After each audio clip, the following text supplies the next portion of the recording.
Hey guys, today we're going to add to our fiscal policy discussion, and we're going to talk about another curve on the graph called supply, aggregate supply. Now remember, aggregate means everything added together. So our learning target today is I can analyze aggregate supply and outside forces that change it. So same as last learning target, but we're talking about supply, okay? So we call this form of aggregate supply, all the supply added up together, short run aggregate supply, and we actually will abbreviate it to SRAS, short run aggregate supply. And the definition of this is, it is the supply of all the goods and services in the United States that go into the GDP. So everything that's counted for GDP will be counted in short run aggregate supply as well. And same as all the other graphs, if it shifts to the left, left is less. So if we decrease short run aggregate supply, sometimes we call it a supply shock, it shifts to the left.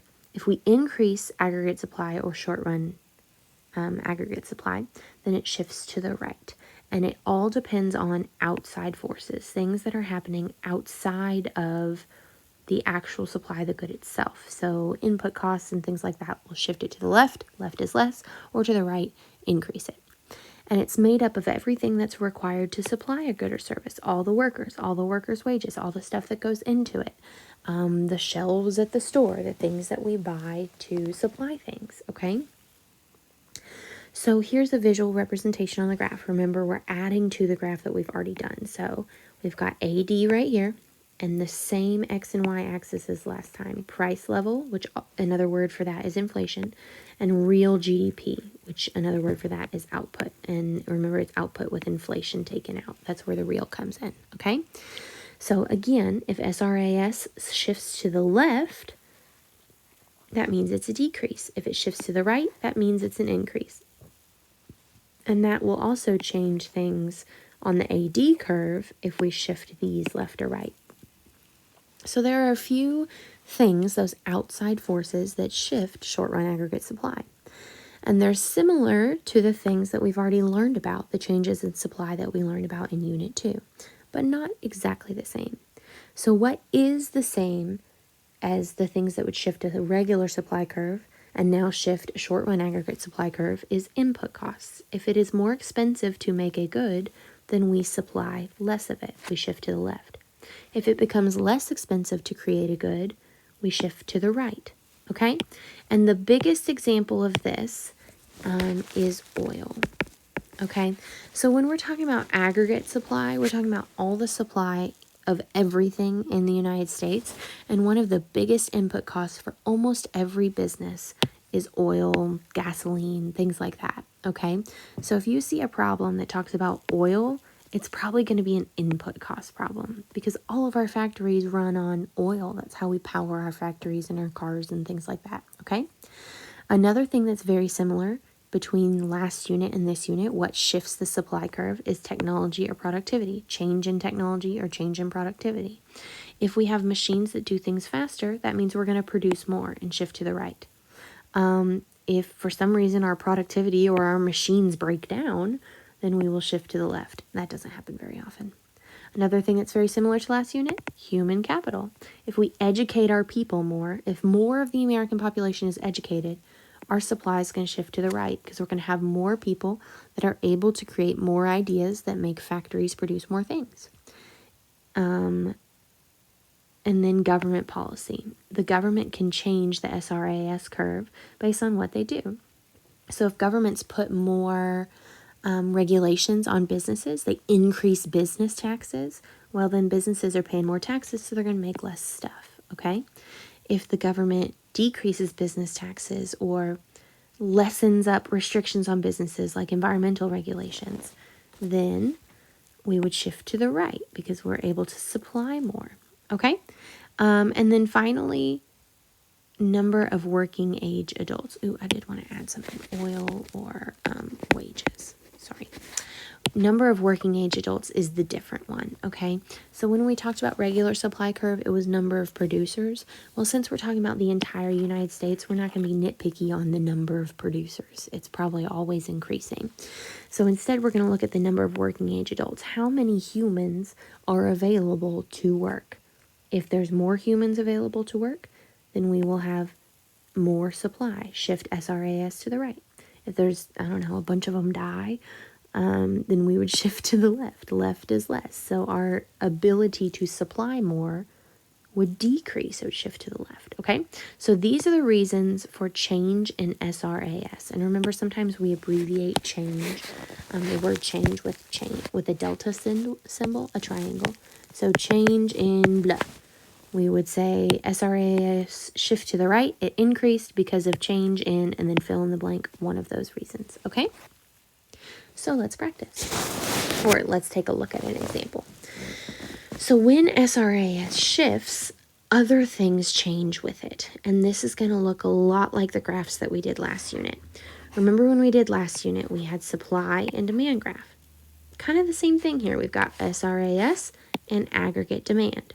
And where those two meet, this point right here is called equilibrium. And where those two meet, we have to draw an equilibrium sign. So this would be our output, and this will be our price level, PL. And output is sometimes denoted with a Y, so Y equals output. And that's just what economists use to talk about output, okay? So we start with this equilibrium point here, but then something happens and SRAS increases. Short run aggregate supply shifts to the left. So we draw a new curve, we draw an arrow there. But what happens to this equilibrium? You see how it shifts now? Down here, where the new SRAS hits the old AD curve, it's a new equilibrium point. So we have to draw new equilibrium lines. So down to output, and we label it Y1, Y sub 1, and we draw an arrow. Here's the old output, here's the new output. So draw an arrow over. Then we've got this equilibrium and draw it over to price level and label it PL1. And we went from the old price level to the new price level. It was a decrease, so we put an arrow down. And when we were describing the graph, when we describe this graph now, we're going to say that SRAS increased, right? Because it shifted to the right. Price level decreased. And output, Y, let's just put RGDP. RGDP increased. Now, yesterday, or the other day, when we talked about aggregate demand, we talked about how our output will also tell us whether unemployment goes up or down. Because if we increase output, we are making more. So if we're making more, we need more workers. So that means unemployment, if we're going to hire more workers, unemployment decreases. And all those things I just put here are in here in your notes, okay? So all the time, if SRA increases, these are the four things. SRAS increases, these are the four things that happen. And it's all right here too. So let's say if SRAS decreases, for some reason we're able to make less. What happens? Well, first we have to figure out where our original equilibrium is. Our original equilibrium is right here, where the AD meets SRAS. So go ahead and draw equilibrium output, denote it with a Y, and equilibrium price level, put PL, okay? So then something happens and we shift our SRAS to the left. We draw an arrow indicating that it shifted to the left, and now we seem to have a new equilibrium. So where the old AD curve hits the new SRAS is our new equilibrium point right here. From that point, go down to both axes and label them. Y sub 1, and you see from the old output to the new input, we seem to have decreased, so make sure you draw an arrow, okay? And then from that equilibrium, go over to price level, PL sub 1. From the old PL to the new price level, it seems we have increased. So now we have to describe what happened on the graph. When SRAS decreased, it shifted to the left, you see, here's the new one.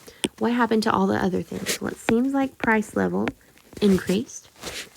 Our GDP, or output, decreased. If output decreases, we're here now instead of here. We're making less stuff. If we're making less stuff, we don't need as many workers. We don't need as many workers. We're going to lay people off. So unemployment will increase. Less people will have jobs if our GDP decreases. Again, every time SRAS shifts to the left, this is going to be the case. It's also right up here. Okay? All right, so let's practice. I'm going to give you 4 scenarios, and we're going to do it on a graph. So scenario number 1. Let me get my colors ready over here. Scenario number 1. Graph and explain what would happen to SRAS, inflation, output, and I'm going to even add up here an unemployment because I want you to tell me what happens to unemployment. Okay? So an increase in nominal wages of workers.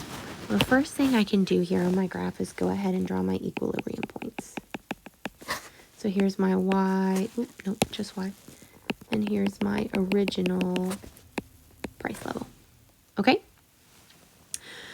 If I increase nominal wages of workers, I'm increasing, even if you don't know what nominal means, increasing the wages of workers. That means that I'm paying my workers more. If I'm paying my workers more, if all the companies, all the factories in the United States pay their workers more, that's awesome. That's great. But they're putting more money into paying their workers and putting less money into making stuff.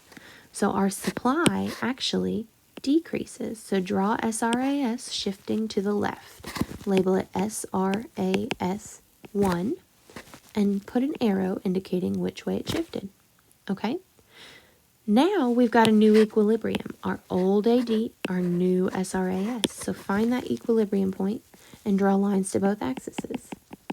So now I've got Y sub 1. Well, it seems like my original Y to my new Y was a decrease. So decrease it with an arrow. That was a horrible arrow. There we go.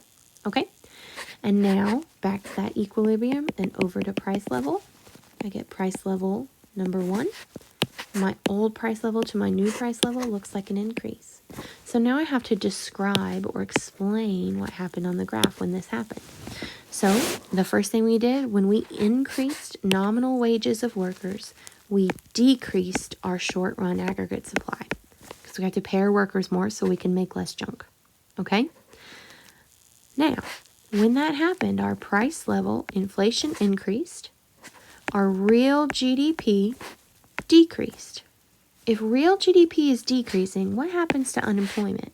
We're making less stuff, so we don't need as many workers. So unemployment will increase in that case. Okay? All right, let's do number 2. Start with your equilibrium.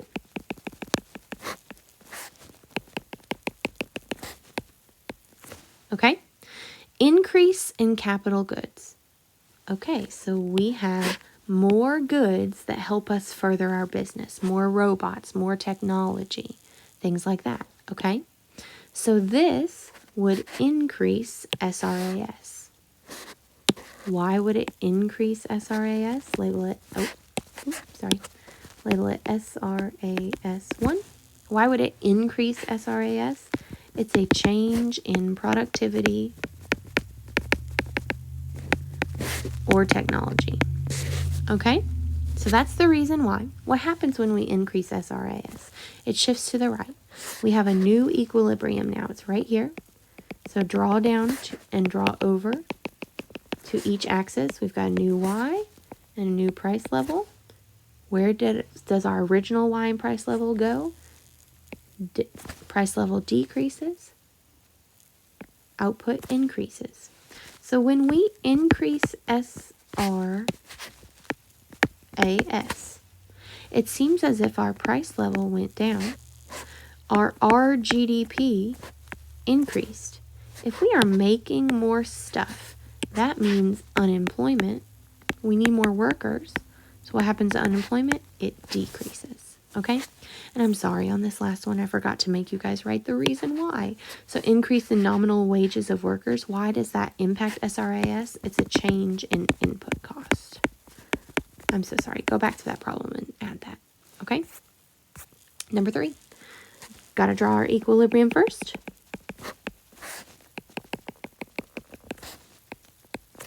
Okay? The government decreases corporate taxes on producers.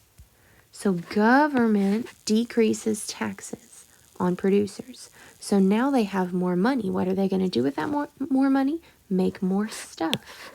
So if they make more stuff, they're supplying more to us. SRAS shifts to the right. Label it SRAS1.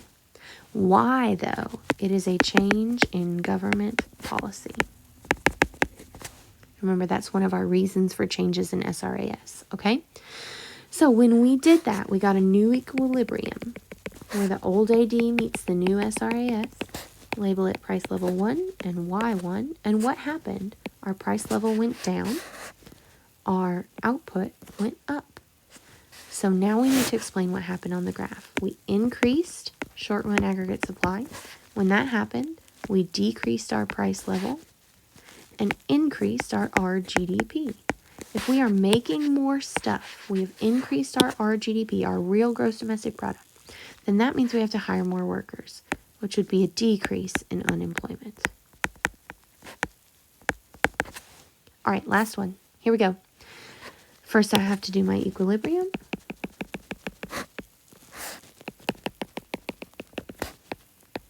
Okay. So increase in expected inflation makes input costs more expensive. Well, heck fire, it just told us what the answer is. It's change in input cost. But which way does it shift? Makes input costs more expensive. So if we're spending more on input costs, we're going to make less stuff. So we're going to supply less stuff. SRAS shifts to the left. Label it SRAS1. Indicate it with an arrow. Find that new equilibrium. It's right here where the old AD meets the new SRAS. And draw lines to both axes. Price level 1, Y1. So what happened from our original price level to our new one? An increase. What happened from our original output to our new one? Decrease. Now we have to explain it on the graph, or explain it off to the side. So it seems as if SRAS decreased. When that happened, we had an increase in price level. We had a decrease in RGDP. And remember, if we have a decrease in RGDP down here, that means we're making less stuff. We don't need as many workers. We lay some people off. That's an increase in unemployment. All right. That is all. Thank you very much, guys.